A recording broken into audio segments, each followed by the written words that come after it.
Então, uma boa noite para todas e para todos. Chegamos ao nosso último dia, último momento do nosso 10º Redeclide. Nosso 10º Redeclide internacional. E com muita alegria a gente agradece a presença de todos vocês, o carinho com que foi organizado tudo isso pelas comissões, pelos professores, e em especial a gente agradece Paulo Agostinho, professora Gisele, a Sarinha está sempre ali pertinho, o professor Mauri, a professora Patrícia, o pessoal do Grupo Redeclide, o pessoal lá do apoio toda hora, né? Alisson, vem nos ajudar. E principalmente as pessoas que participaram, vieram de fora, vieram de longe, trazer o seu carinho, o seu cuidado e essa troca de conhecimentos. A gente está muito feliz com tudo. E outro dia eu estava assistindo uma reportagem com uma artista, ela é da tribo Tucano, é da Yara Tucano, e pintou um painel aqui em Belo Horizonte, né? Do lado de fora de um prédio, muito bonito, chamado Selva, Mãe do Menino Rio. E ela foi dar uma entrevista e falou que eles vivem, as pessoas indígenas vivem entre a dança e a batalha. E eu falei, gente, essa é uma boa metáfora que a gente pode usar também aqui, porque a ciência da religião tem vivido essa dança e essa batalha. Dança no sentido da alegria, de nossas produções, de um trabalho desafiador, mas que a gente faz com empenho, com vontade, com força, com conhecimento. E ao mesmo tempo essa grande batalha que fala desse tempo, desses 500 anos de angústia que a gente está discutindo hoje lá na nossa oficina. Então, e o ensino religioso é esse lugar de sensibilizar, de mostrar que a interculturalidade ela é primordial.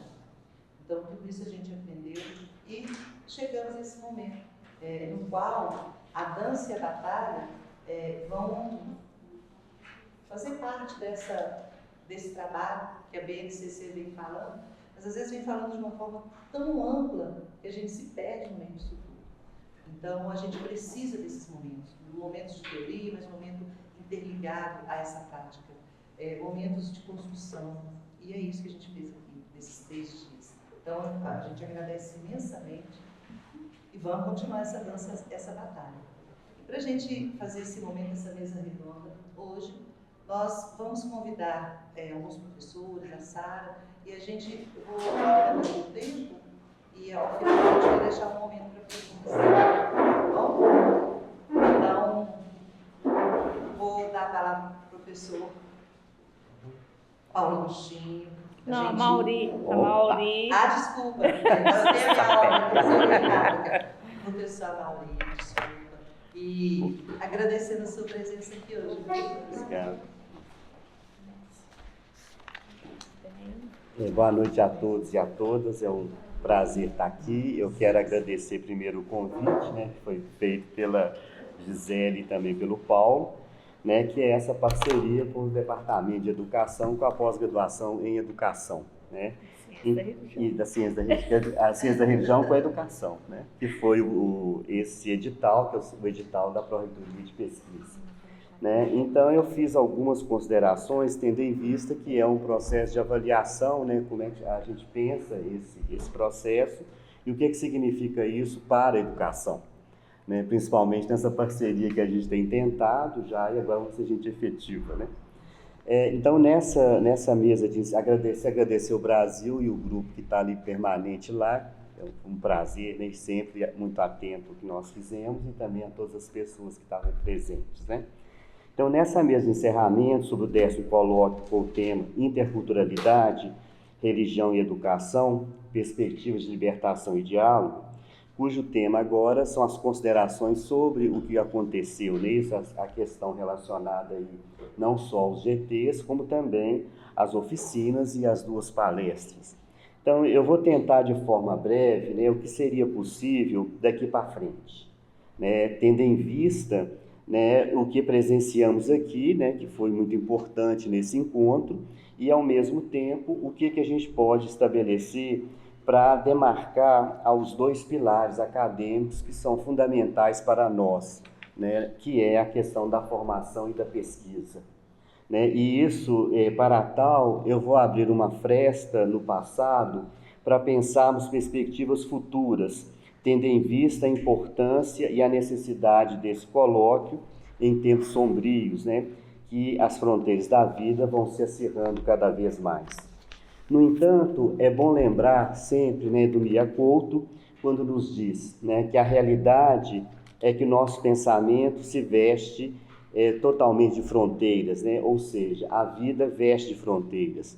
Essa invenção das fronteiras é uma espécie de invólucro da própria arquitetura. Não há infinito sem linha do horizonte. Desde a pequena célula aos organismos maiores, o desenho de toda criatura pede uma capa, um invólucro separador. A verdade é essa, a vida tem fome de fronteiras, fecha as aspas. Inventamos as fronteiras e tentamos nos defender de nós mesmos e dos outros. Se não criarmos a possibilidade e a abertura, ficamos em zonas de conforto. E o conflito não se instaura, então não surge a novidade, o novo. Se estamos aqui com uma postura de diálogo em um processo contínuo de aprendizado com pesquisadores e aprendizes de pesquisadores, né, que a gente tem sempre os mestrandos e os doutorandos, né, nós temos que pensar sempre nessa perspectiva, ainda há esperanças. Né? O conceito apresentado, né, com uma nova configuração que vai abrindo perspectivas, né, que é essa justamente o conceito da interculturalidade, que para mim soma o que a gente vem discutindo, né? Eu discuti isso antes com o pessoal da Federal, né, com a Shirley Miranda, que vai trabalhar a ideia da interculturalidade como uma forma de resistência e vai trabalhar justamente com os povos tradicionais. Ou então com o Enio Brito, que vai discutir uma ideia de uma interculturalidade. No entanto, é sempre bom lembrar, né, que se a palavra carrega certos significados, não foi assim com a palavra fronteira. A fronteira, quando a gente estuda o significado da fronteira, ela nasce de um conceito militar. É uma frente de defesa para a guerra. Mas nessa fronteira também é que o código em alto relevo surge. E surge também depois no sistema Braille, que nos apresenta que o sentido limitador da palavra configura novos significados, novas formas de aprender, novas formas de compreender o mundo. Se a palavra limita, a ação dela liberta.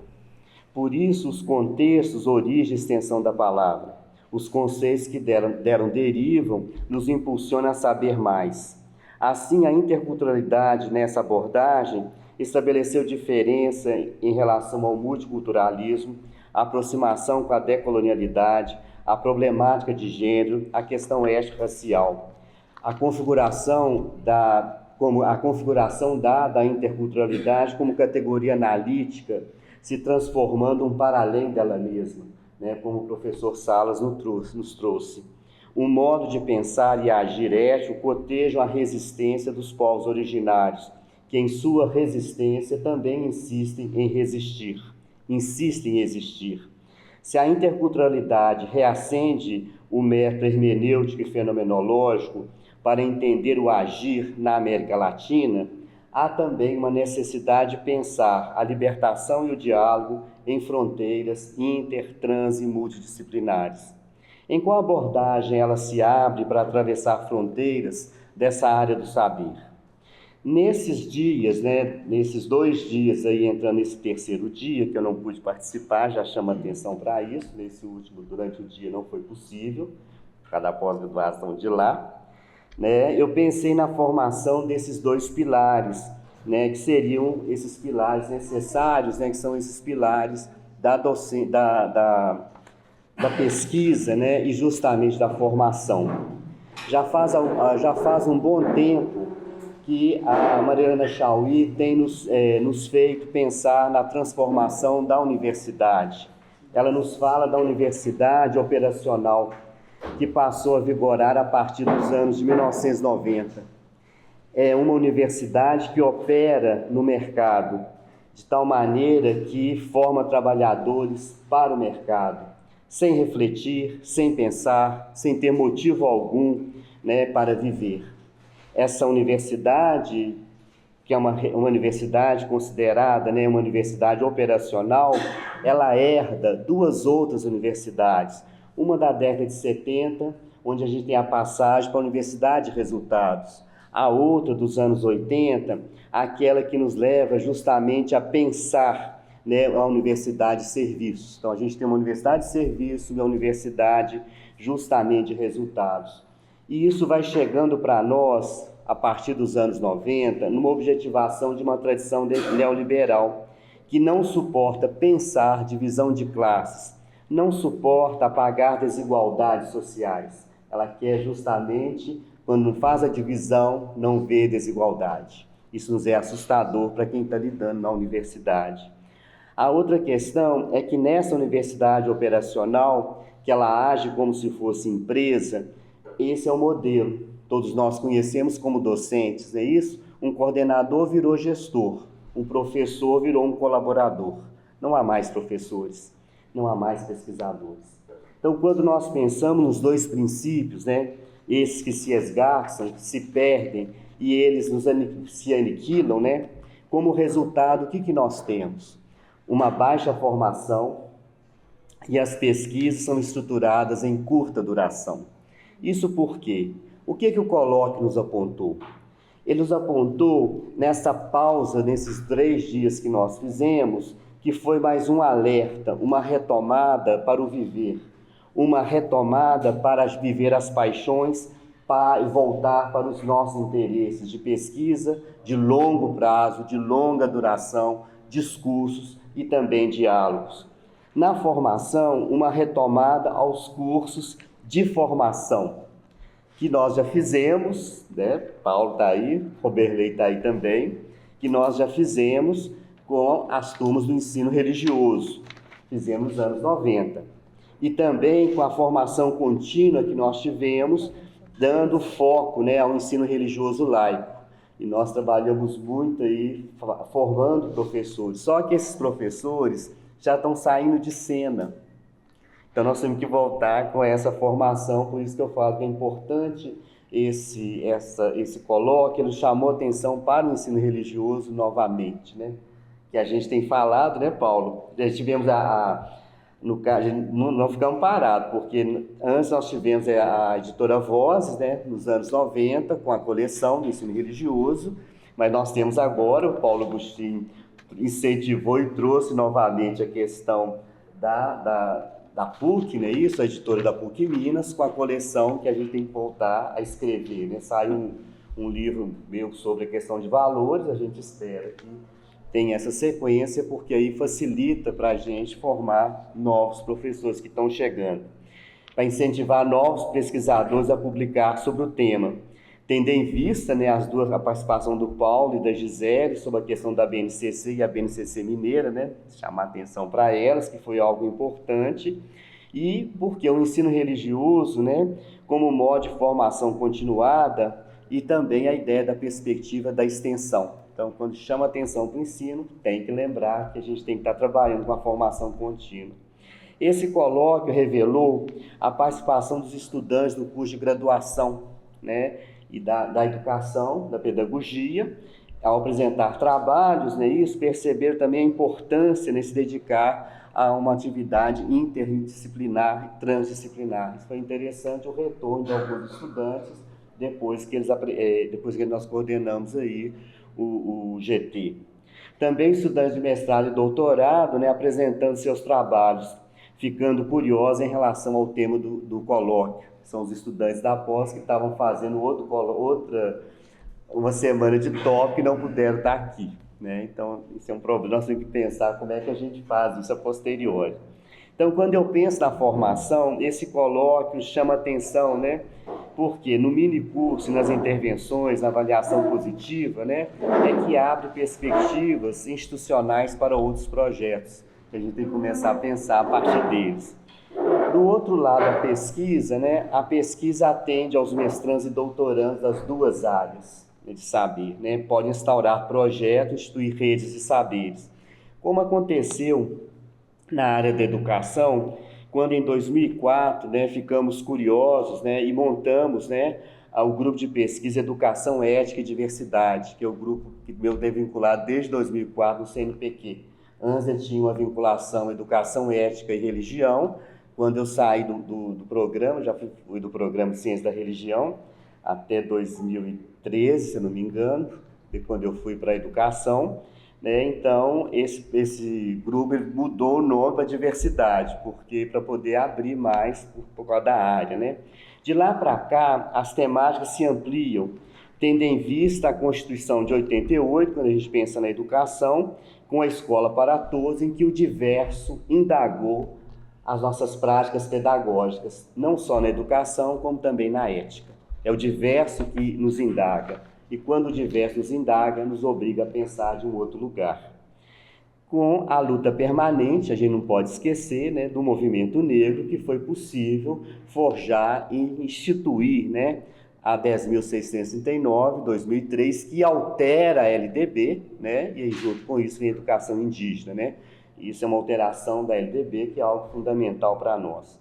Assim foi possível também perceber uma cultura por ela mesma, o que instaurou uma nova forma de educar, e aqui falo dos diversos que passaram a hospedar as escolas, né? Um ethos diverso que traz o outro em cena, e tem que repensar o outro diverso nas diversas redes que podem ser estabelecidas. Como é que nós fizemos isso na educação? Né? Porque isso é interessante para nós, porque nós estamos fazendo uma parceria, vamos pensar nela, como é que a gente institui isso. Quando nós começamos a trazer os outros diversos que começaram a chegar na escola, nós passamos também a pensá-los na universidade. Como é que a gente abre essas perspectivas? Né? Nós tivemos lá a primeira defesa que eu participei em 2011 já, que foi a primeira defesa que teve uma estudante na educação trabalhando com as tradições afro com Umbanda, né? Foi uma luta na federal para que ela pudesse trazer esse tema. Dali nós instauramos uma outra relação com o departamento, não mais da FAI, mas também com a área do lazer, né, que é os estudos interdisciplinares, que vai trabalhar com essas temáticas desses sujeitos que vão chegando.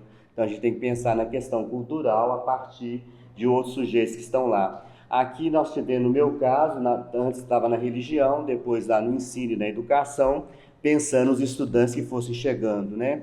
Lembrar a questão da UENG, do Taquinho, né, o José Eustáquio, que vai trabalhar, que foi a primeira vez que levou para o terreiro bancas de mestrado.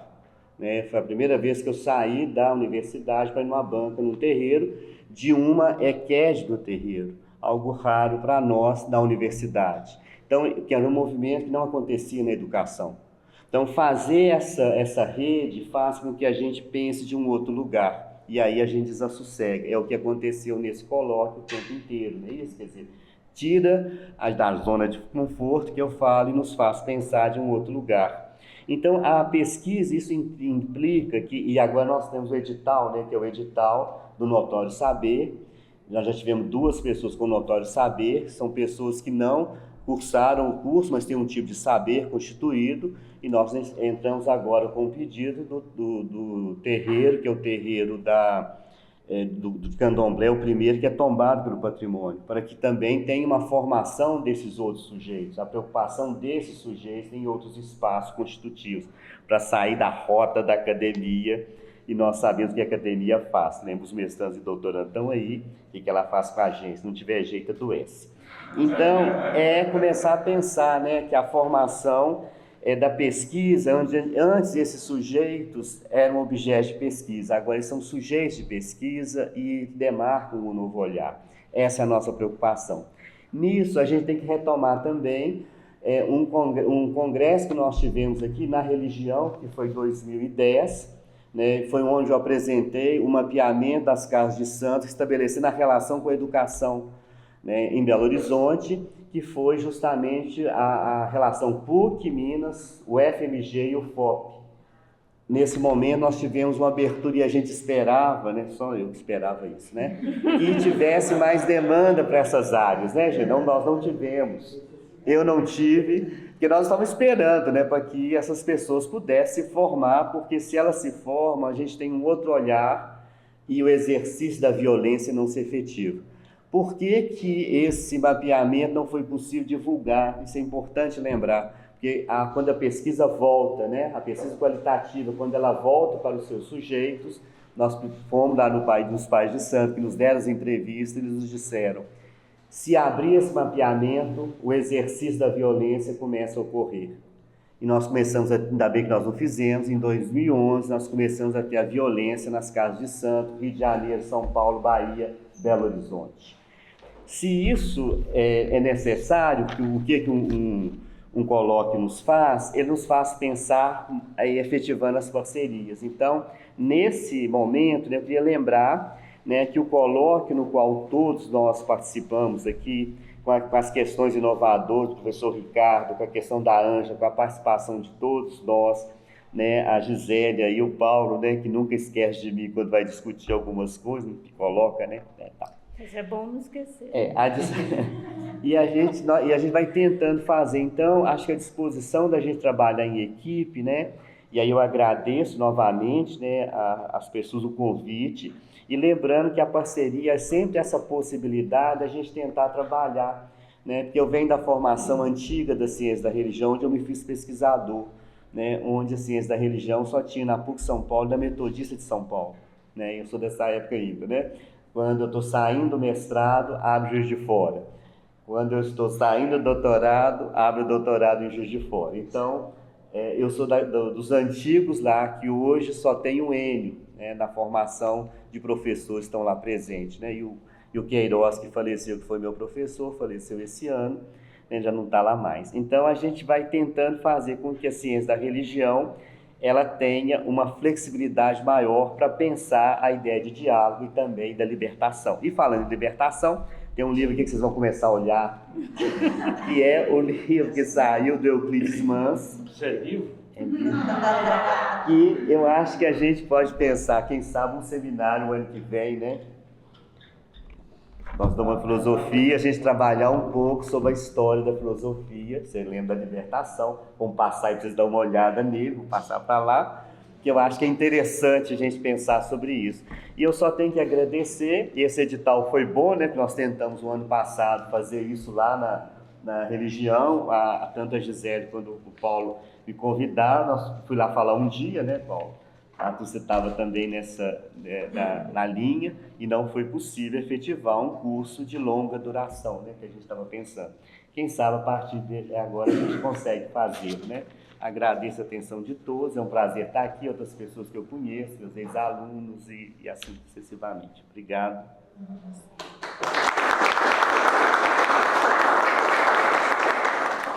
Muito obrigada, professor Nauli. E eu convido agora a Sara para as suas palavras.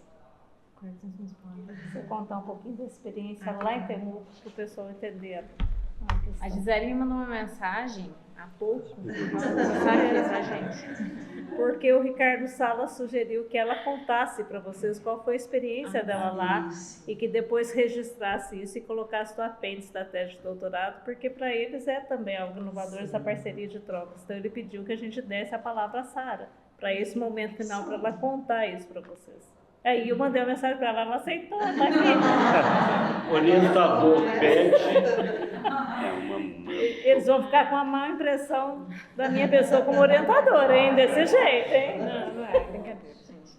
Mas bom, primeiro eu queria agradecer a todo mundo. Eu falei um pouco, bem brevemente, na nossa conferência de abertura, que a ideia desse colóquio, tanto o tema, quanto as discussões, quanto a formação dos GTs, acho que grande parte das pessoas que estão aqui fazem parte do nosso grupo de pesquisa, do Redeclite, e a gente tem desenvolvido isso ao longo do tempo. No nosso grupo de pesquisa, né, liderado pelo professor Paulo e pela professora Gisele, os dois têm mais tempo de leitura com esses temas, mais familiaridade, e nós, enquanto alunos, temos mais, temos menos, né? Acho que eu comecei a estudar um pouco antes, o Alexandre, que não está aqui, com as disciplinas que foram ofertadas pelo próprio programa. Depois, né, entrou a Auriston, também está trabalhando com esses referenciais. E assim, mais ou menos, mas a gente tem elaborado essas discussões, a gente tem lido estes pensadores que, pelo menos para mim, há muito pouco tempo, eles são novos, né? E eu costumo dizer que foi uma virada de chave mesmo, tanto as disciplinas do programa, quanto essas leituras e depois a minha ida a Temuco, foi uma virada de chave para perceber, como um novo olhar. Essa acho que é a ideia, né? Olhar as coisas como a professora Cristina gosta de falar e eu gosto de repetir, né? A partir de uma nova lógica, operar de uma outra lógica. E para mim foi muito impactante, principalmente porque mesmo com pouca experiência, mas ainda assim na minha experiência enquanto docente na universidade, de pensar que eu trabalhei temas, né, em teoria do Estado, por exemplo, na graduação do Direito, e que eu não tinha noção desses autores que vão falar da Constituição do nosso Estado, da Constituição da nossa sociedade. E aí a gente fica naquela repetição, e não que não sejam válidos, mas é uma repetição, muitas vezes, a crítica de teorias europeias, de autores europeus. E acho que essa importação, ela é válida, mas ela tem que ser feita, se for feita, de uma maneira crítica, de uma maneira a pensar a nossa realidade. Então, assim, esse percurso durante o programa tem sido essencial para mim, por essa mudança, assim, para repensar as coisas, para aumentar o nível de criticidade. Eu sempre gostava de dizer para os meus alunos assim, questionem os pressupostos. E o programa tem me propiciado isso de uma maneira muito radical. Questionamento dos pressupostos, do que eu pensava, do que eu já tinha lido, do que eu já tinha estudado. E por isso que o texto, né, e a própria, acho que é também essa ideia, o projeto de pesquisa foi mudando. E eu já qualifiquei o projeto, eu tô com medo de ter que passar para nova banca de qualificação, porque a gente vai mudando, mas está desenvolvendo, está indo. E quando surgiu essa oportunidade de ir para Temuco, na verdade, primeiro surgiu a oportunidade do intercâmbio. E é uma coisa muito interessante, né? O intercâmbio, ir para outro lugar, conhecer outras culturas. E eu no meu texto, no meu trabalho, eu tenho focado na filosofia da América Latina. E a gente, inclusive, discutiu, né, sobre a possibilidade de estar em contato com outros autores. O próprio Raul Fournier Bittencourt, talvez a gente tivesse uma possibilidade, mas ele está na Alemanha. O Joseph Sterman, né, que está na Suíça. Só que não fazia sentido. Não faz sentido você estudar América Latina e ir para a Alemanha estudar América Latina. Ou ir para a Suíça estudar América Latina. Não que o trabalho dessas pessoas não sejam válidos. Muito antes, pelo contrário, é muito válido. Mas é a questão da vivência. E aí surgiu a oportunidade de fazer uma passantia, como o Ricardo Salles fala, né? Como eles falam lá, fazer esse intercâmbio no Chile. E chegando lá, e a ideia de ir para o Chile, né, porque na verdade a gente já tinha selecionado, já tinha escolhido o autor Ricardo Salles como um dos referenciais. No meu texto, só para contextualizar, o meu referencial teórico, ele tem um tripé, que é o Raul Fournier Bittencourt, o Ricardo Salles, para falar dessa ética intercultural, e o Fidel Tubino, peruano. Então, a ideia de trazer os três. Quando surgiu a oportunidade de ir para o Chile, uma das coisas que eu pensava e que eu tinha comigo é que eu estava indo para um lugar perto e muito parecido com a nossa cultura, né? Latino-americanos. E o meu foi muito impactante, como que foi muito diferente. Eu já tinha feito o intercâmbio durante a graduação, eu fui para Coimbra. E é engraçado como que em Coimbra, ainda mais pela quantidade de brasileiros, né, que a gente encontra lá, é muito mais fácil, e também por falar português, mas é muito mais fácil sentir em casa do que foi no Chile. Mas não só pela língua, não só pelos conterrâneos, mas pela forma de ver. E o que mais me impactou foi perceber como a gente é colonizado.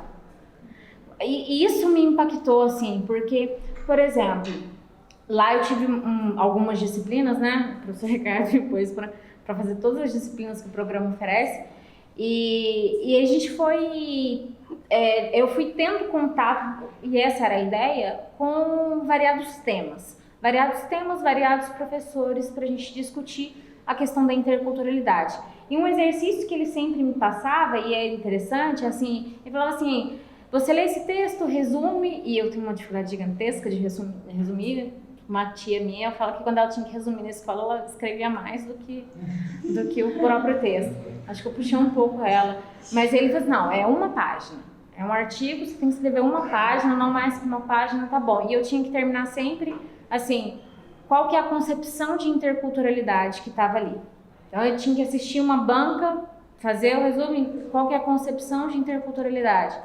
E esse exercício proposto pelo professor Ricardo e os trabalhos e as aulas desenvolvidas com vários outros professores foi me clareando, e acho que essa era a proposta do nosso início do ano, né, quando a gente começou no grupo de pesquisa, que a questão da interculturalidade, o que para mim era só um conceito abstrato, está enraizada em toda e qualquer esfera, de micro a macro, local a global, e a gente pode discutir e conversar sobre a interculturalidade. Porque a questão é isso, a questão é que a interculturalidade ela vai falar sobre, ou ela vai questionar a questão da dominação. E a dominação está em todas as esferas.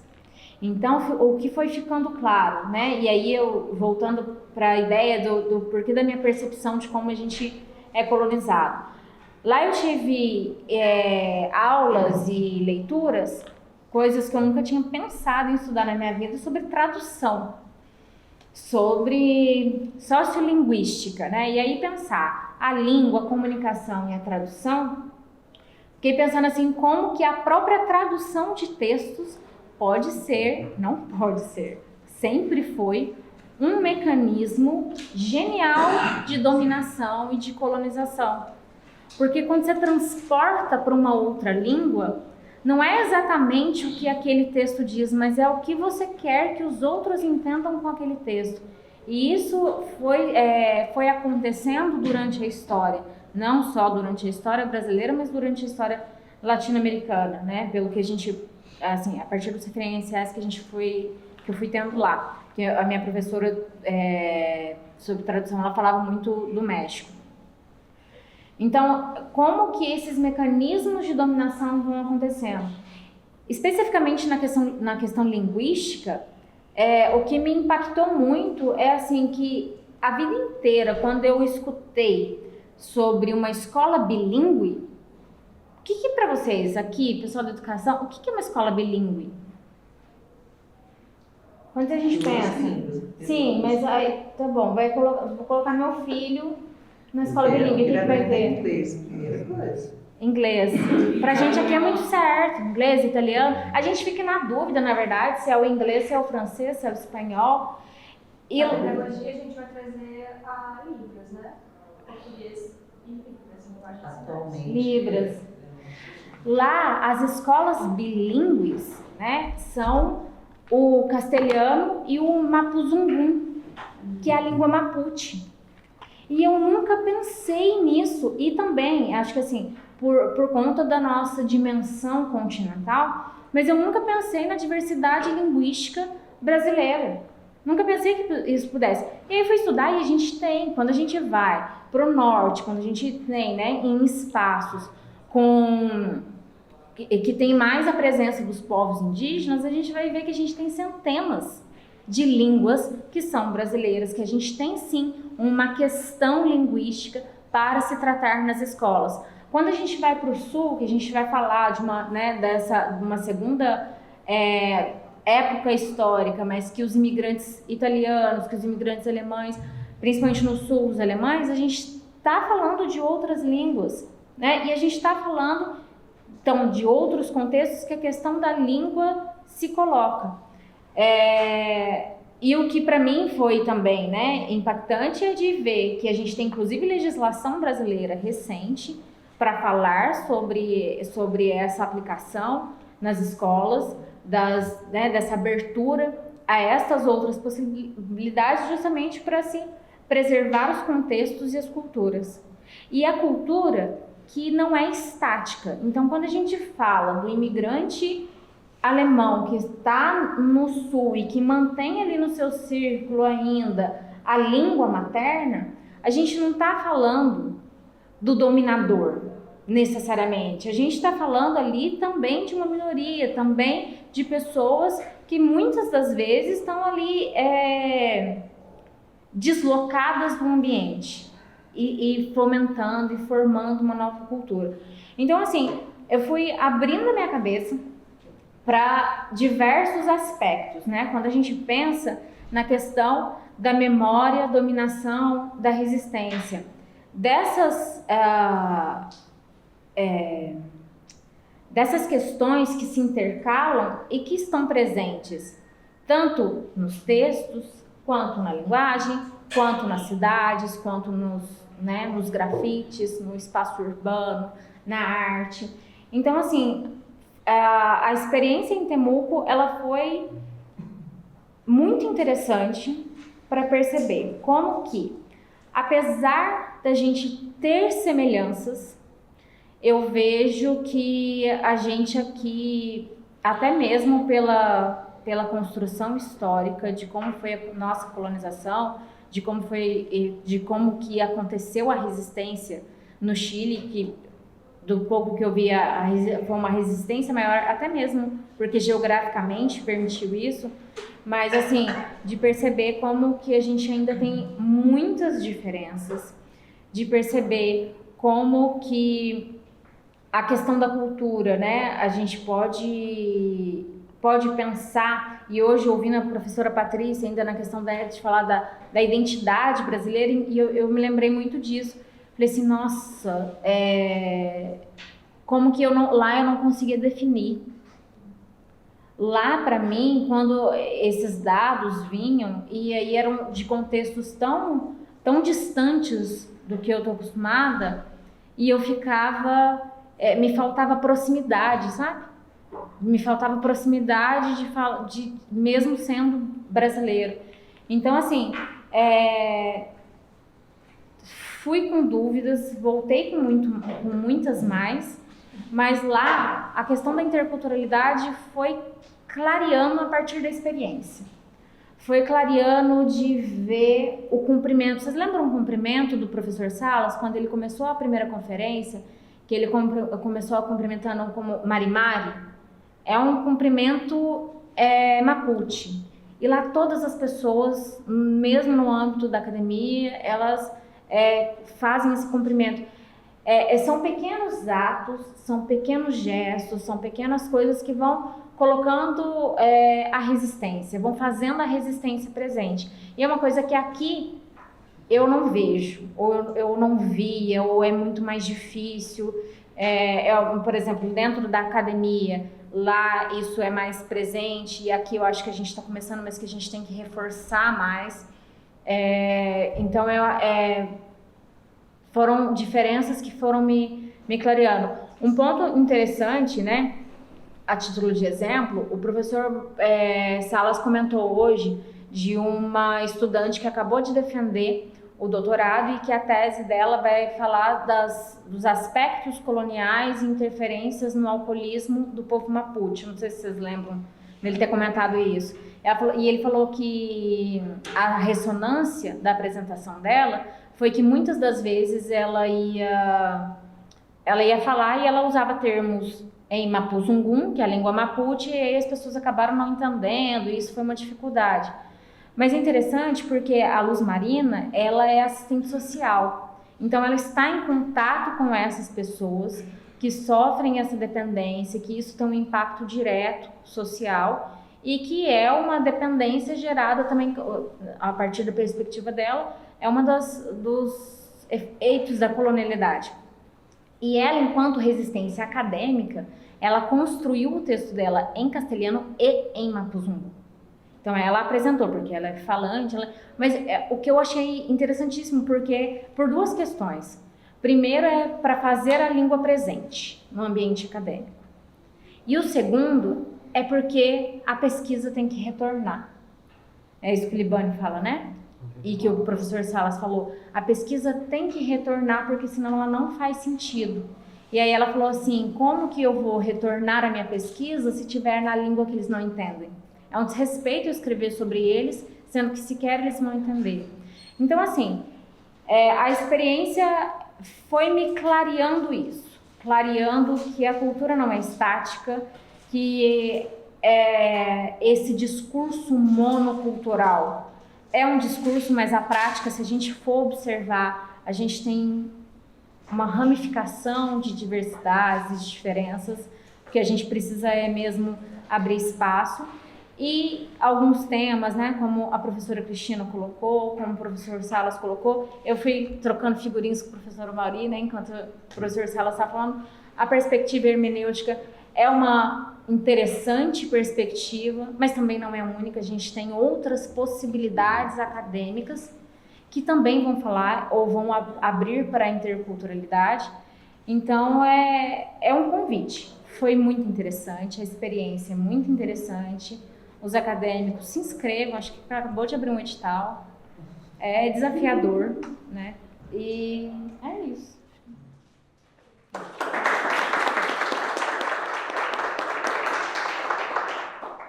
Então, muito obrigada, Sara, experiência riquíssima. E agora eu convido o professor Paulo Cristina. Obrigado. As visões se clareando, as visões se clareando, não é isso? Eu acho que a gente pode resumir, né, esse colóquio com uma frase do Belchior: amar e mudar as coisas.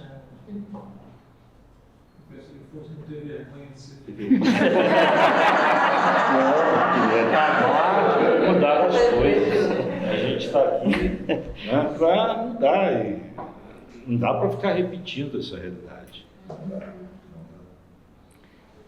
A gente espera que todo mundo saia sacudido, né? Ele usou essa expressão, sacudido, né? A gente tem que sacudir. Você gostou de umas metáforas também brasileiras. Então, assim, acho que é um momento de agradecimento, né, a todo mundo que se envolveu. Então, isso aqui é uma dinâmica, né? Há 2 anos a gente estava aqui fazendo uma roda de conversa com o Brunho, o nono colóquio foi uma roda de conversa com ele, né? Hoje a gente está aqui 2 anos depois, mas nesse caminho aí houve um projeto que envolveu vários professores, né?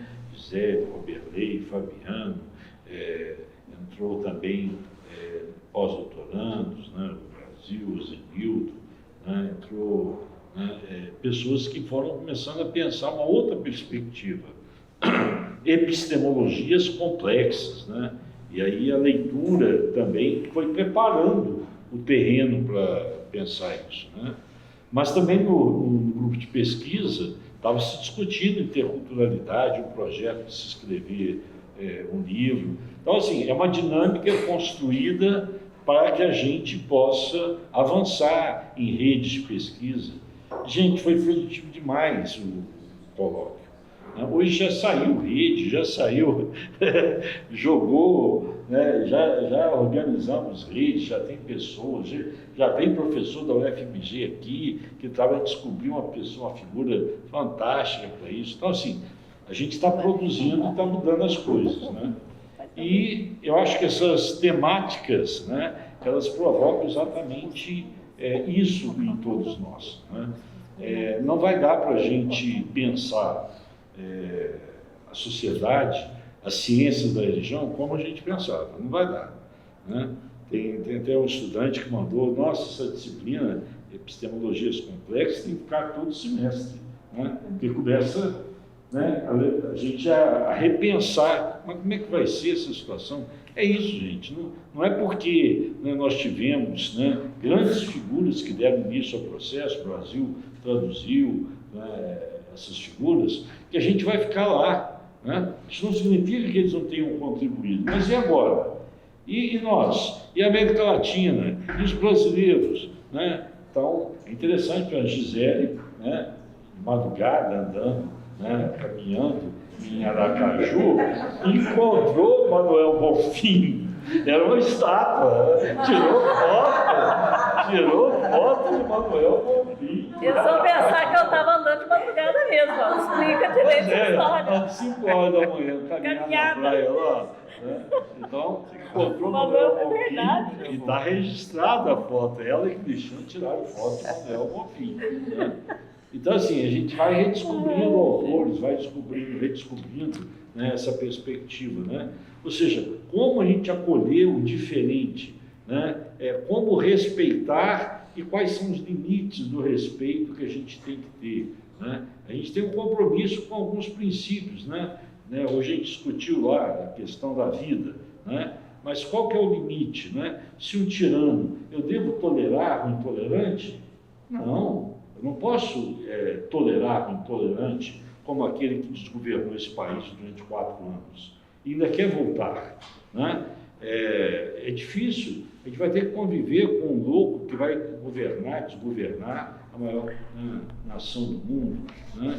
Que mantém e alimenta uma máquina de guerra, que já matou mais de 40 mil palestinos, né? Que daqui a pouco vai para cima do Irã, daqui a pouco vai continuar. Assim, a gente não pode tolerar. Agora, a gente tem que ler aqui, a gente tem que ver aqui os hemavírus, né? O Tarcísio, né? Que mata 90%, né? de jovens no ano passado, de jovens pretos. Então, assim, a gente tem que começar a pensar como é que a gente vai transformar, como é que a gente vai continuar amando e mudando as coisas. Né? Porque não dá para continuar com essa perspectiva. E a intercomunidade faz isso. A gente quer uma sociedade, né, humana, a gente quer humanizar. Mas que humano é esse? Para que sociedade?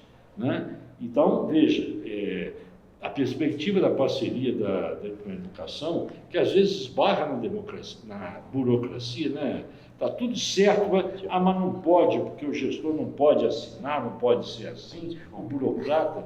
A gente tem que questionar essas burocracias acadêmicas. Né? A gente insurge.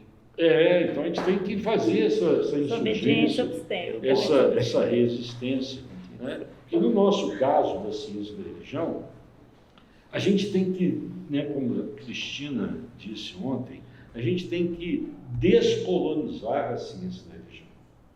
Tem que descobrir, né, uma maneira de repensar. Então, a gente ficar preso nessa visão de ciência que a gente tem, né, essa ciência desse instrumental, né, dessa racionalidade instrumental, a gente nunca vai se libertar. E a gente tem que redescobrir essa perspectiva latino-americana, né, com todas as críticas, reconhecendo também que há valores também fora da realidade. Não é só que o que foi produzido com o pé na América Latina que vale. Não, nós também temos que reconhecer que há e dialogar. Né? Dialogar é muito difícil, né? Por isso que eu acho que, ontem eu tinha colocado isso, né? Essas condições do diálogo, e aí eu queria colocar, né, do diálogo intercultural, né, eu acho que continua valendo aquelas 5 condições que o Faustino, né, em 2003, escreveu. Primeiro, a questão de humildade, a gente tem que ser humilde, eu não tenho conhecimento, eu não tenho a verdade, né? Humilde. E reconhecer que o outro tem valor, por ser outro, por ele existir, ele tem valor. Né? E eu tenho que conhecer a minha tradição brasileira, latino-americana, né? Mas eu tenho uma meta maior, a verdade. Mas não a verdade da teoria, a verdade da vida, do mundo da vida, né? Da realidade concreta das pessoas.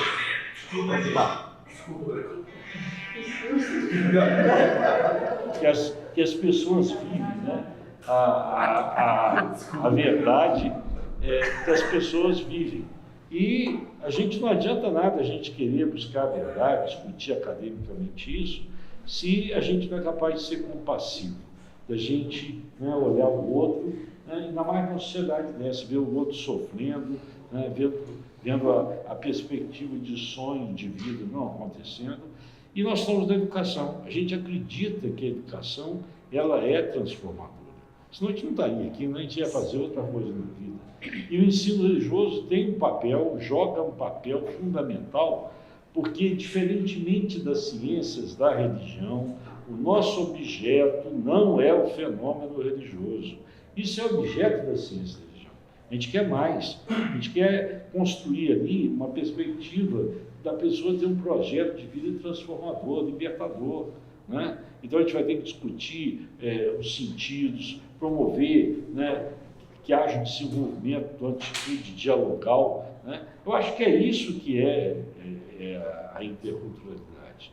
É a gente ter essa meta libertária, né, e a partir daquilo que é respeito, ter um compromisso com certos aspectos que são fundamentais da vida, né?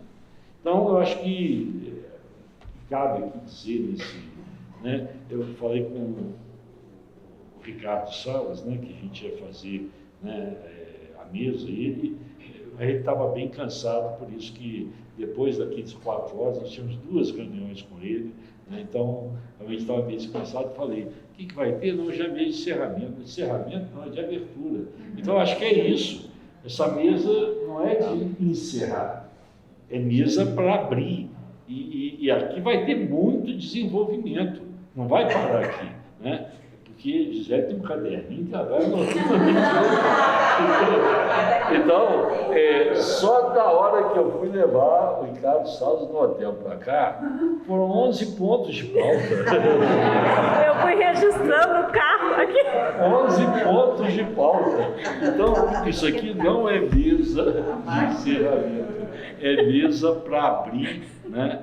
E gostaria de agradecer, e quero agradecer na pessoa do Gisele, que mais ou menos organizou e tem, né, organizado também a própria disciplina, não que os outros também não tenham participado, mas que fez, e com esse movimento, né, de Sara, né, de abrir essas perspectivas para o programa, eu acho muito importante. Então, um obrigado aí.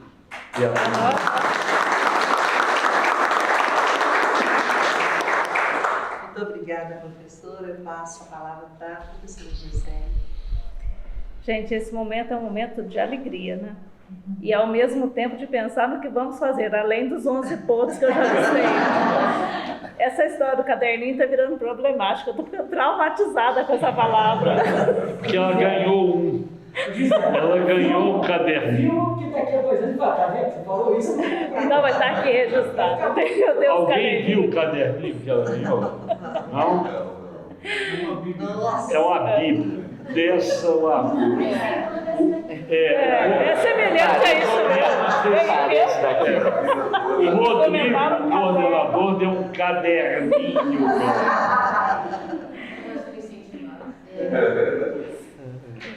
Olha, mas quando Sara, logo nos primeiros dias Sara estava lá, eu falei assim, e aí Sara, o que está achando? Ela falou, Gisele, interculturalidade aqui não é nada do que a gente pensa. Foi a frase que ela usou, está registrado no meu caderninho.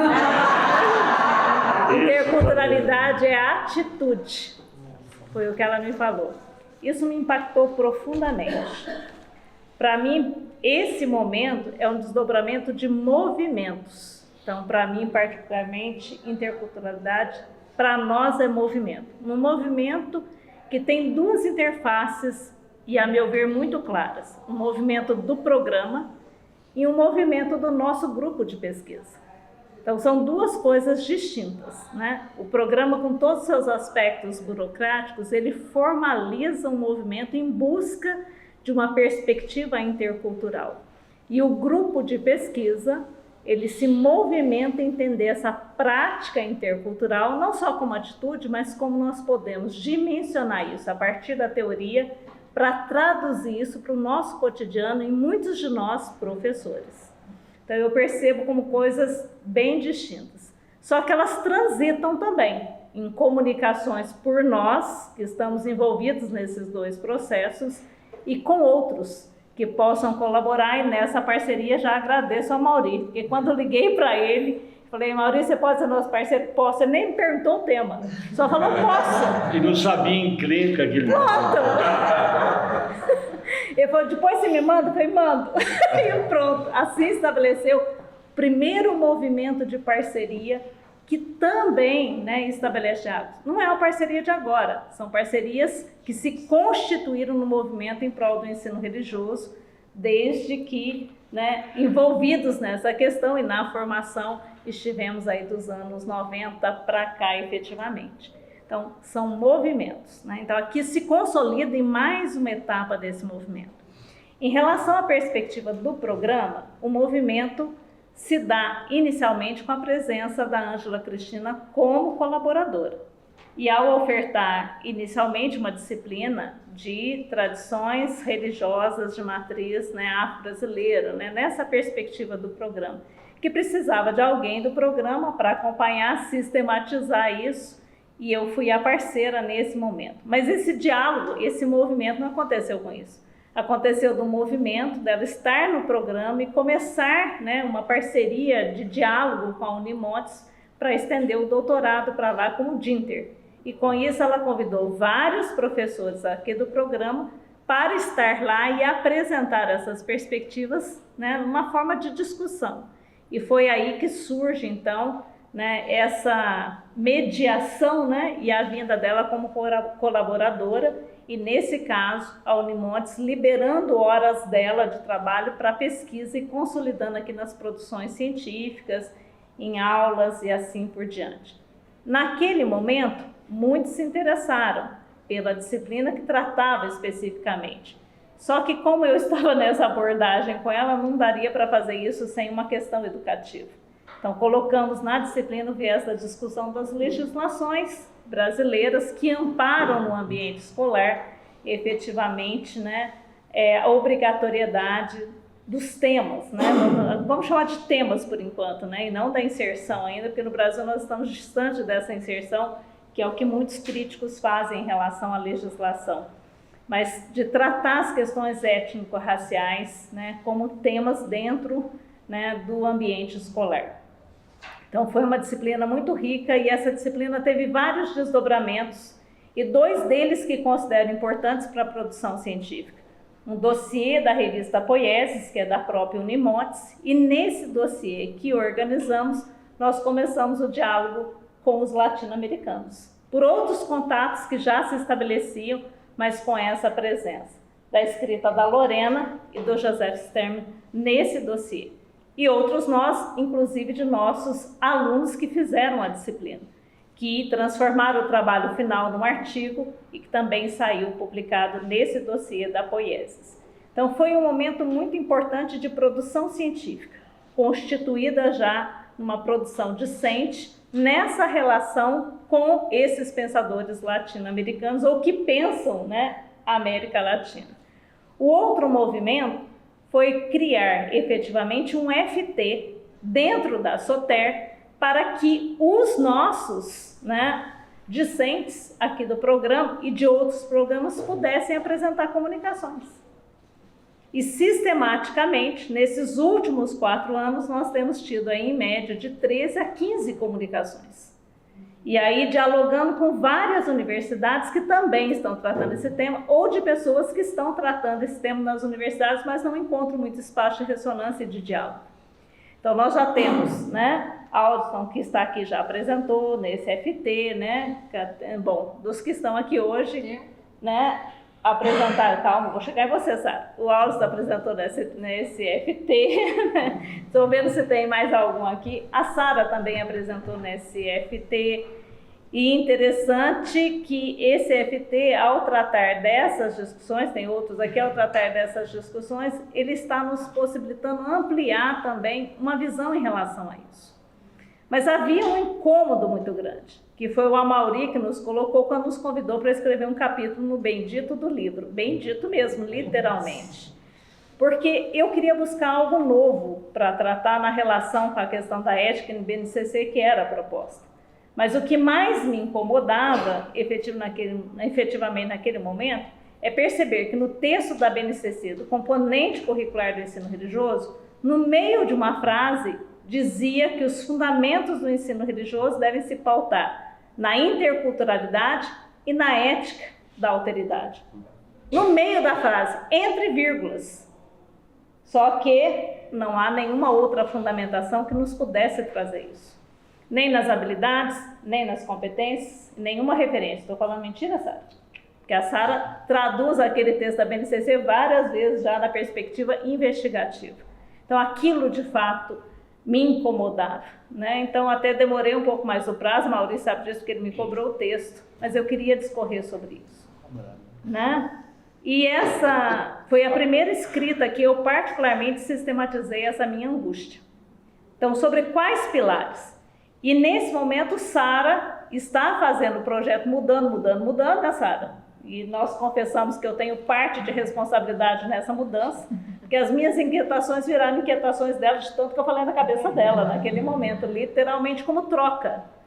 E aí a Sara falou assim, então vamos pensar isso. Mas nesse momento também, no programa, oferecíamos disciplinas que tratavam dessas questões. Com a presença da Cristina, a Paula, né, e minha coordenando, depois interface com outros diálogos. E começamos a trazer, né, esses pensadores latino-americanos como uma leitura que naquele momento estávamos começando a sistematizar. Então, a ressonância no projeto da Sara, dessas mudanças, né, porque ela qualificou o projeto de um jeito e qualificou o capítulo com outro projeto. Né? E agora ela está querendo qualificar de novo, então eu estou preocupada agora, porque a orientação não está muito legal, ou eu devo estar, né, incutindo muitas angústias, assim como as experiências que ela viveu. Eu falei assim, então de onde saímos? Melhor nós perguntarmos para quem estava lá naquele marco zero, né? Porque para quem está vinculado à educação, né, embora falamos de 3 versões, o Paulo diz que é 4, então teria que ser 5. Porque antes da primeira versão da BNCC, nós temos a versão 0. E a versão 0, que ninguém tem acesso a esse documento, a não ser quem esteve lá naquele momento, né, em que foi discutido, e que não pôde ser divulgado depois disso, um acordo estabelecido entre eles, nessa versão 0 é que se colocou, né, a possibilidade de ampliar o texto. E aí se incluiu nessa frase para trabalhar depois isso. Isso nós sabemos a partir de uma entrevista que fizemos com quem estava lá.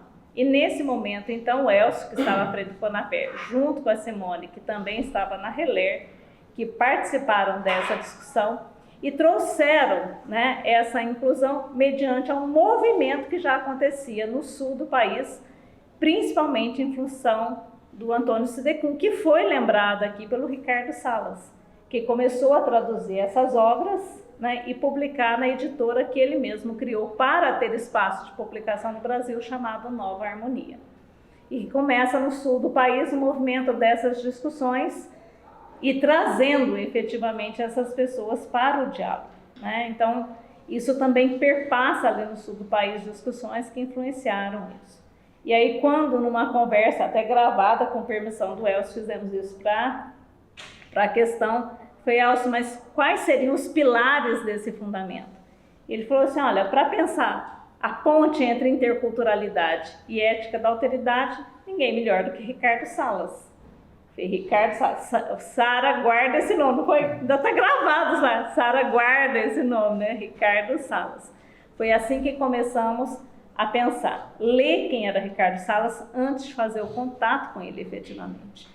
E aí depois buscamos no próprio site da instituição, redigimos, né, um e-mail enviando para ele, colocando intenções de conhecer melhor isso e as nossas angústias, e assim começou esse contato, né? Essas são as coisas particulares dessa vivência acadêmica. E ele prontamente respondeu a isso. Sara já tinha vontade de fazer um intercâmbio, mas aí começamos essa discussão. A princípio, realmente pensamos na Europa. Mas por que pensar em Europa se nós estamos falando de América Latina? E nós aqui não tínhamos nenhuma parceria com a América Latina. E, de repente, eu me senti envergonhada com isso. Né? Com o olhar de fora para dentro. Pensando muito nos jogos linguísticos, aprendi com o Bruno em relação a isso. Mas temos uns patrícios. Ok, nós concordamos com isso. Não, nós sabemos, isso aí é linguagem sucupira.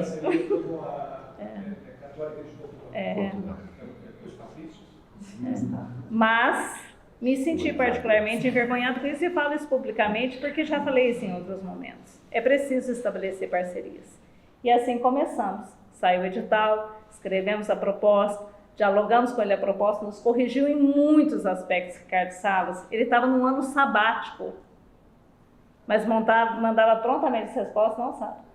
e dizia assim, olha, aqui no Chile não tem isso, não consigo entender o que vocês estão dizendo. Começou aí pelo projeto, não consigo entender o que vocês estão dizendo. Explicava, mas falei, talvez o espanhol está muito ruim, né? Explicava, mas não é outro ponto de vista. É outra lógica do que é pedagogia intercultural. É outra realidade. Então, foi necessário realmente um exercício de leitura de nossa parte. Só que com isso vão chegando orientandos, em que vamos partilhando essas angústias e que vão ampliando também essas discussões, e isso vai refletindo em outras pesquisas, como a do Alsto, como a da Mariana agora, e espero que logo em breve a do Alcimar e assim por diante. É pensar coletivamente, né? Mas viver esse processo como Sara viveu e trazer o Ricardo Salas aqui também é nos possibilitar um diálogo. E alguém que se colocou muito à disposição. 15 dias antes da ida da Sara, né, para lá, ele nos manda e-mail com contato da pessoa que iria recebê-la, até que ela pudesse se estabelecer. Ele havia, inclusive, viabilizado a estadia dela para depois ela se instalar, o que não se concretizou por outras questões, mas não foi, Sara? Né? Ele colocou a Andréia para nos receber, colocou em contato, ela fez contato conosco, que é o que hoje participa do nosso grupo de pesquisa. Então, há uma acolhida diferenciada do outro que chega lá também, pelo interesse deles, mas também para que pudesse se estabelecer para a universidade. Ela já ficou atrasada, né? Tem esse detalhe também, a aula lá começa em agosto. Para variar. Não é para variar, é que efetivamente a bolsa dela só foi liberada a partir do dia 1º de setembro. Então também não poderia ir antes, né? Porque o estabelecimento lá na universidade. Há um outro detalhe que podemos e precisamos contar. A parceria era necessária para que não houvesse custos junto à universidade do pagamento de mensalidade. E aqui nós não conseguimos finalizar esse processo de parceria. Aliás, nós finalizamos essa semana. A Sara já voltou, já tem Martim, já tem tudo isso. Só assinamos essa semana. A universidade liberou isso, não foi, Sara? Isso também é necessário falar. Porque, na realidade, né, ele é o coordenador do programa. Então, ele assinou liberando. Há outras questões também aí que nós percebemos que essa acolhida é necessária. Então, muitas das questões, né, deontológicas que ele hoje coloca, na prática nós percebemos que é realidade. Então, por isso que eu entendo que a Sara dizia que interculturalidade é atitude. Para nós ainda está no movimento de conhecer isso. Só que para conhecer isso é necessário um movimento, um programa para entender isso também. E aí, os dois outros colegas que aceitam prontamente, sem muito dizer, né, que confiam, Roberley e Fabiano resolveram comigo escrever um projeto para a CAPES, né? E esse projeto, eu não sei nem porquê, mas eu fico pensando que deve ter no movimento algo até maior nesse sentido. Nós resolvemos criar uma conexão entre as 3 linhas de pesquisa do programa. E de fato, o que nós precisamos pensar sobre isso? Sobre a nossa epistemologia na ciência da religião. Sobre quais bases e estruturas elas se fundamentam. E a nossa proposta ousada foi pensar isso a partir do pensamento latino-americano. Então, é o exercício que nós estamos colocando em prática com a oferta da disciplina nesse semestre, trazendo, então, portanto, o recorte desses pensadores, né, com um viés com o qual eles têm afinidade, pelo menos que nós estamos enxergando, que toda base epistêmica, ela de fato se concretiza quando há uma educação que transforma a realidade, que está na formação das pessoas. Então, essa disciplina ela foi pensada sobre esses eixos, 3 grandes pilares, para que no final chegue, de fato, a repensar os processos educativos. Então, quem está fazendo essa disciplina, né, está aí agora acompanhando esse movimento. E esse processo educativo, de fato, ele transforma na medida em que ele conscientiza para nos libertar desses processos de dominação. E nós temos os pensadores que tratam disso efetivamente. Então, eles são as bases das nossas discussões. E muitas vezes eu fico muito incisiva com algumas coisas em relação a isso, porque nós precisamos ler os autores. E hoje, quando o Ricardo Salas diz que nós precisamos de um exercício, né, para ler melhor esses autores, ou ler mesmo os autores, eu também concordo com ele. E nós estamos aqui nessas disciplinas insistindo com isso, né? Sara, Alston, que fizeram antes desse momento da disciplina atual, de ler na obra primária, não aqueles que já dialogam com esses pensadores. Então não é fácil ler isso ou redescobri-los, né? Mas é fundamental, né? É fundamental esse processo. Então nós estamos nesse movimento de programa e grupo de pesquisa. No grupo de pesquisa, nesse ano de 2024, preparando-nos para o colóquio, nós fizemos uma sistematização. E essa sistematização ela se deu nos GTs que aqui se refletiu. Os 4 GTs são reflexos dos eixos temáticos que criamos a partir da proposta que Sara estabeleceu. E agradecemos muito ter agregado um 5º GT que aqui o Amauri também apresentou como proposta. Isso já em diálogo com a graduação. Nós não podemos deixar, né, que de fato o pensamento, vamos dizer assim, de uma pós-graduação não reflita internamente. Então, nosso diálogo mais direto agora é com a pedagogia. E nesse momento a pedagogia oferece o aprofundamento em ensino religioso.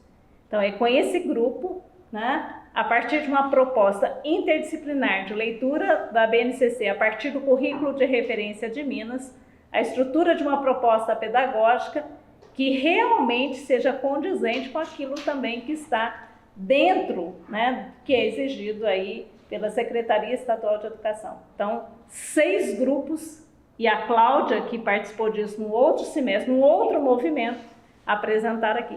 7 grupos de graduandas em pedagogia apresentaram uma proposta pedagógica de ensino religioso. Isso é mérito delas, que quase morreram para fazer. E nosso, né? Tá aqui Marina, que não me deixa mentir, porque a Marina é estagiária docente nessa turma, ok? É um movimento, gente. E esse movimento, ele é em espiral ascendente, como diz a Sara hoje. Então, nós precisamos movimentar as bases estruturais do programa, também aqueles que compõem esse programa, que são os discentes, egressos e, nesse momento, regularmente matriculados, para que nós consigamos, de fato, criar uma interlocução e um diálogo entre nós. Não para pensar igual, de forma alguma, mas pensar bases conflitivas, inclusive, para repensar a nossa postura. Uma postura de latino-americanos, que temos uma realidade específica, particular, mas que dialoga com outras. Então, é nessas, né, questões que pensamos quando formatamos esse colóquio. Ele foi ganhando outras proporções, felizmente, né? Ela foi, né, inserindo vamos dizer assim, na programação prévia oficinas, chegamos a 7 oficinas. Que bom que se dispuseram, que se prepararam para isso, né? Vem lá Marco Túlio da Universidade Federal, né? Temos a Cristina que esteve presente, olha, Unimontes. Nós estamos com as 3 universidades que oferecem ciência da religião, efetivamente, em diálogo com 1 ou 2 pessoas. É um movimento importante. Então, é um movimento intercultural, né? E fico muito feliz que esse momento esteja acontecendo, porque ele foi pensado, idealizado, mas ele se concretizou. Se concretizou por várias questões. Há vários problemas que precisamos resolver internamente na nossa organização, mas é uma experiência. E uma experiência que se constrói na coletividade, daqueles que aderem sem nem saber o tema, mas que ok, daqueles que dizem assim, vamos fazer, estamos fazendo, estamos em conflito também em relação a isso no programa internamente. E até mesmo na nossa coordenação colegiada, estamos todo momento colocando isso em discussão, mas com aqueles que chegaram aqui, participaram conosco, né? E estão aqui nos ouvindo. Sexta-feira à noite, sei que horas não, vou parar de falar, porque senão, efetivamente, eu já vou ver num caderninho anotado, terminou o tempo.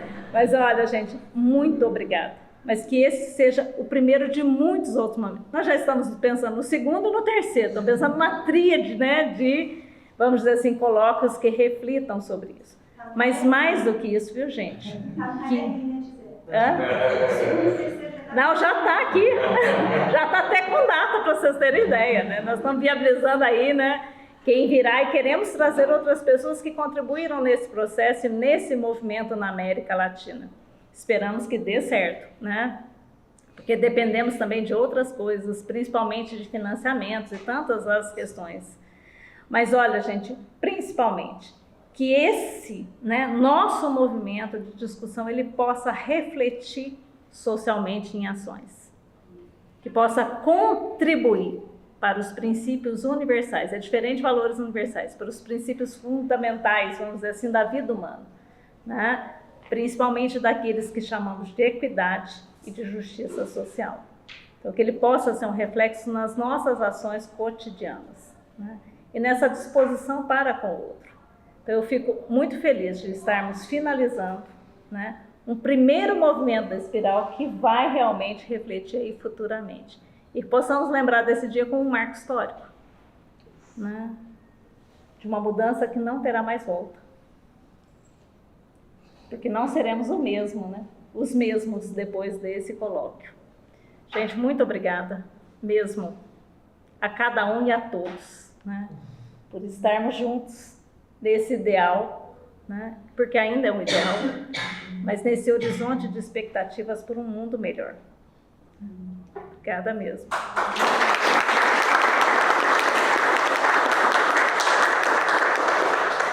Muito obrigada, professora Gisele. Uns minutinhos para umas perguntas. Sim, considerações, né? Considerações. Ah, tem mais uma coisa, está no caderninho, viu, gente?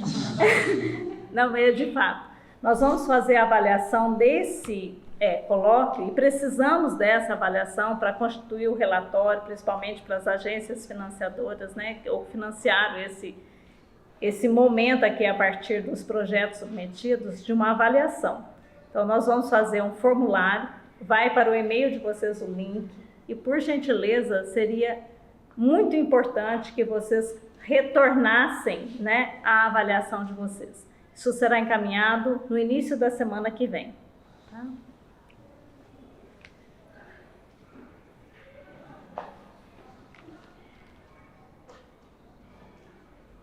Eu vou fazer um comentário, então. Eu achei, assim, muito rico esses nossos momentos dos últimos 3 dias. É muito especial poder pensar, ouvir, discutir, falar sobre uma coisa que faz tanto sentido, né? E hoje na oficina que a gente estava fazendo, a gente entrou nessa discussão do que a gente pode fazer na nossa vida para as alternativas, né? Para saídas de certo modo, de como as coisas estão e não estão funcionando tão bem. E foi um consenso, né, a Márcia estava lá, a Mariana também, de que a interculturalidade parece ser a única possibilidade do momento, sabe?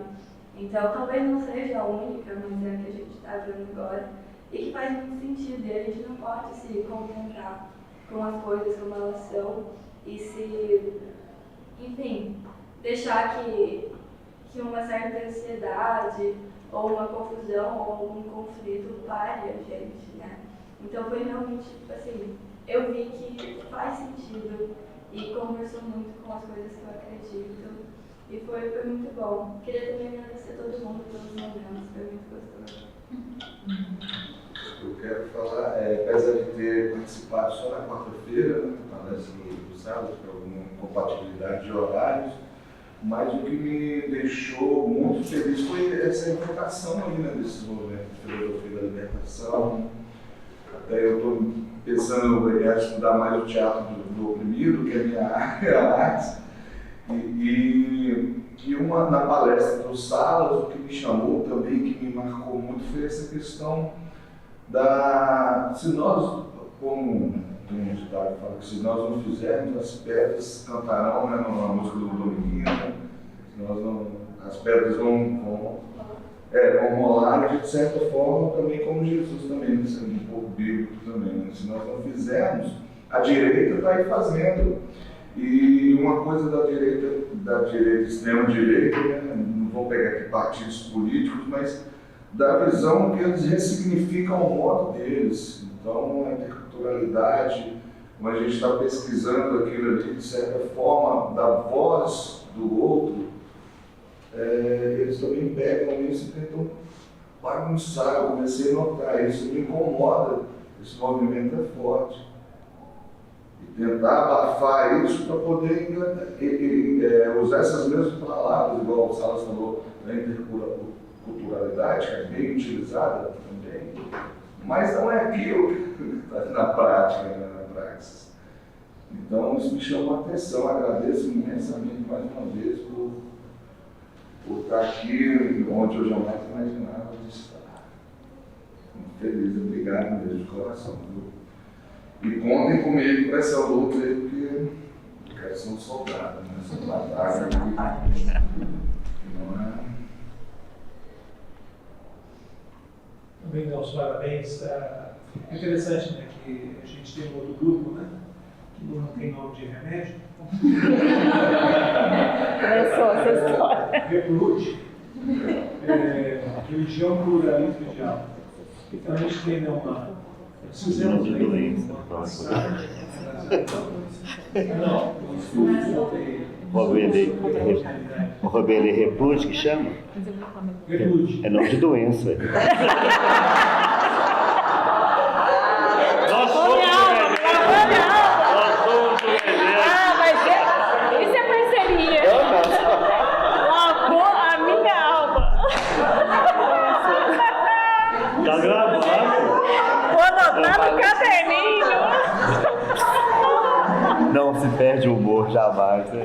Eu não compor.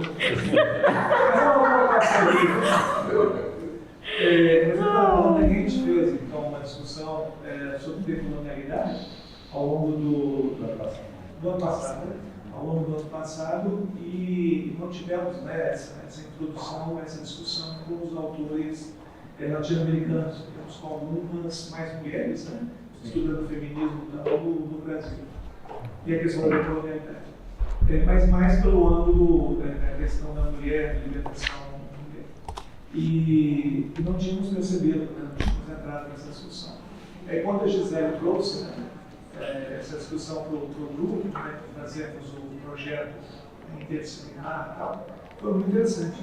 Aí foi até eu lembro do Fabiano, numa das nossas reuniões, ele falando que ele não estava percebendo no programa um fio condutor para essa discussão das três línguas. E aí exatamente a ideia da interculturalidade, que foi, né, exatamente a cultura, e que as três linhas de pesquisa têm tudo a ver, né, com essa discussão. A dele, né, que trabalha mais na psicologia, né, de vocês mais na questão da educação, e a gente que trabalha com essa ideia do diálogo e da espiritualidade. E tem literatura também, né?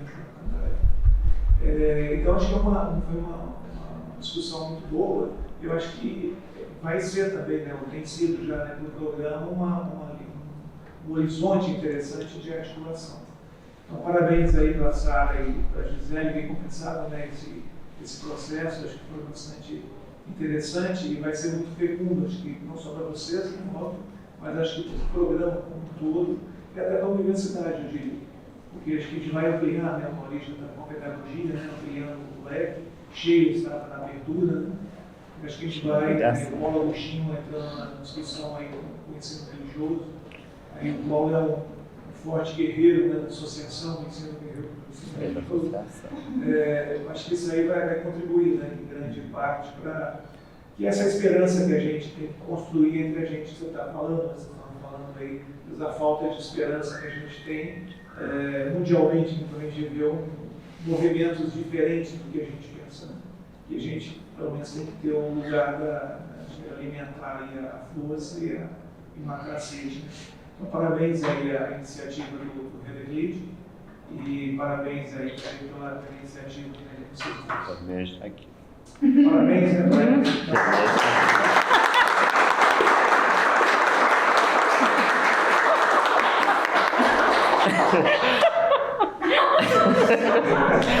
Mas olha, a Mauri foi ótimo. Tem complementação, hein? Está registrado nos anais. O remédio está aqui, né? Só acrescentar. Perdão, você vai? Não. Só acrescentar uma coisa que eu estava olhando aqui, né? Que no meu caderno, eu não tenho tantos cadernos, nenhum, que acho mais fácil. Mas lá em Temuco, pessoalmente, e obviamente pelo momento de vida, né? Porque eu tive Martim aqui, mas eu descobri que eu estava grávida lá tinha uma semana. que eu tinha chegado lá. Minha previsão era para ficar 10 meses, então eu acabei encurtando, ficar 5, e aí aquele medo, né? Meu primeiro filho, cada mês você descobre que tem alguma coisa alterada, e eu fiquei indo em médico, então assim, foi uma experiência que pessoalmente eu tive algumas dificuldades, desde clima, que eu não estou acostumada com aquele frio, até essas dificuldades socioemocionais. Mas e a questão, assim, o que é interessante, né, que a Gisele está falando, da questão dessa acolhida, é que apesar de todas as dificuldades que eu tive lá, uma coisa que não teve uma única vez que eu não tenha sido muito bem tratada, de uma forma muito amorosa, eles são muito acolhedores, né? E o que eu falei na nossa abertura, e vocês viram isso depois, que o professor Ricardo, especialmente, ele é de uma generosidade ímpar, assim, ele acolhe, você chega, abraça, beija, e o que você precisa, e vamos, e aí depois termina, vamos, né, tomar cerveja. Então ele, assim, ele deixa as coisas muito mais fluidas. E aí eu acho que o que a gente tentou fazer aqui, né, e que a gente fez efetivamente, e que tem sido o nosso propósito, quando a gente pensa na interculturalidade, que é uma questão prática, ela é uma vivência, ela é uma atitude, ela é um verbo, em vários sentidos, né, e eu queria resgatar alguns desses sentidos. A gente, ao pensar na dinâmica do colóquio, a gente quis pensar num colóquio que fosse intercultural. Então, a escolha de ter como conferencistas o Ricardo Salas e depois a Cristina não é ao acaso, é a gente pensar no que pode contribuir, mas em quem são essas pessoas. E isso foi uma coisa que eu fui muito questionada. Aqui, esse processo pessoal, acadêmico, começa aqui, e foi o programa que viabilizou, porque para mim, quando eu falo que foi essa virada de chave, ela começa especificamente quando eu estava fazendo uma disciplina sobre decolonialidade com a professora Gisele, o professor Paulo e a professora Ângela Cristina, e ao mesmo tempo eu fazia epistemologia com o professor Fabiano. E aí para mim foi muito interessante, porque aí eu ficava num ping-pong, coitado do professor Fabiano, que ele vinha com o autor e falei assim, não, professor, mas espera aí, tem outras perspectivas. E isso não é universal, assim, do jeito que você está passando. E aí eu vinha com que ele me respondia e trazia, e aí a professora Ângela Cristina falava, né, daquele jeito dela, anotava, chegava na outra semana e falava assim, então, professor Fabiano, vamos aqui, que eu tenho novas anotações. E eu fui fazendo isso um semestre, mas isso foi interessante, e é no incômodo, mas né? Mas ela não fez isso só aqui, porque ela falava, o pai dela dava aula de filosofia, porque estava ensinando errado, podia mais só ensinar aquilo para os alunos da graduação, né? Foi isso no grupo do Gerson também, né, dessa nossa tradição. E isso, mas é interessante que eu comecei aqui, mas eu fui efetivamente questionada, e aí a Gisele fala da vergonha, e eu senti essa vergonha, às vezes sinto ainda, porque lá, quando eu cheguei lá, um professor, que é o professor Paulo Marimão, que ele é historiador, uma referência, ele é Mapuche, historiador, assim, uma referência como historiador na Universidade de Temuco e no Chile como um todo. E ele falou assim, mas escuta, por que você está estudando essas pessoas? Não tem brasileiros interessantes o suficientes para você estudar? Eu olhei aquilo, sabe, bate, você nem sabe onde que está doendo, você só fica. E aí depois uma outra conversa com o professor Ricardo, ele falou assim, olha, não que eu não queira ser homenageado, tá tudo certo, tá tudo ótimo, mas assim, uma coisa que possivelmente você vai ser questionada, então já se antecipe. Você está falando sobre interculturalidade, mas você escolheu como referencial teórico 3 homens brancos cristãos. Então, assim, você fala sobre interculturalidade, mas você está praticando a interculturalidade? Você está fazendo? Você está agindo? E aí, mais por final, né, da minha estadia lá, que eu apresentei meu projeto de pesquisa, algumas ressonâncias que eu tive em Temuco e deixei aberto, né, para falar. E aí um colega meu falou justamente isso, falou assim, olha, eu discordo assim, Eu acho que seu projeto é falho nesse sentido. Eu acho que é muito válido, esses teóricos são ótimos, mas um projeto de pesquisa sobre interculturalidade que não preveja outros autores, que não tenha uma diversidade, que não fale de mais gente, é falho, porque a escolha do referencial teórico é uma escolha importante, porque é uma escolha política. E a interculturalidade é um agir político. Não existe a dissociação. Quando você escolhe quem você quer trabalhar, quem você quer estudar, é uma escolha política, você querendo ou não. E aí você está definindo. Então, e aí isso volta, e é por isso que eu fiquei com medo, assim, gente, eu vou voltar, vou ter que refazer meu referencial teórico. Eu passei alguns meses, na verdade, assim, eu aproveitei o Martim e eu passei gestando isso, assim, que eu vou fazer. E por fim, falei assim, eu não posso, né, porque meu prazo está aí, a gente tem que ser prático também. Então, assim, até por sugestão do professor Salas, a gente está estabelecendo diálogos entre autores, mas não dá para refazer. Mas é isso. A interculturalidade, quando a gente fala, é uma atitude política. Então, quando a gente pensa no colóquio, pensa nas parcerias, pensa nos temas, pensa nos eixos, pensa nos conferencistas, pensa em ser um colóquio presencial, não virtual. Ah, mas não vai ser... Não vai, porque a gente precisa disso aqui. A gente precisa da Sara saindo da sala, né, tendo que ir lá socorrer. É chato, desculpem por isso, principalmente hoje, foi terrível. Mas é porque esta vivência tem uma outra coisa que meu pai vai discordar, porque ele tá felicíssimo com a Soter, que é telepresencial. Mas isso é importante, faz parte. E é isso, então, só para finalizar, quando a gente está falando dessa interculturalidade, é o nosso exercício de fazer com que ela saia do campo teórico e venha para a prática. Porque assim como o professor Salas falou no início, a filosofia, hoje, acho que a gente pode generalizar para a teoria, para a academia, ela tem se distanciado da vida, da prática, do cotidiano. E a gente precisa restabelecer esses nexos. Depende, né? Tipo, filosofia você fala, né? Depende. As teorias, né? A gente trabalha com ética, impossível então, aproximar, é impossível discutir o outro, é impossível discutir a alteridade, é impossível discutir a diversidade, é impossível.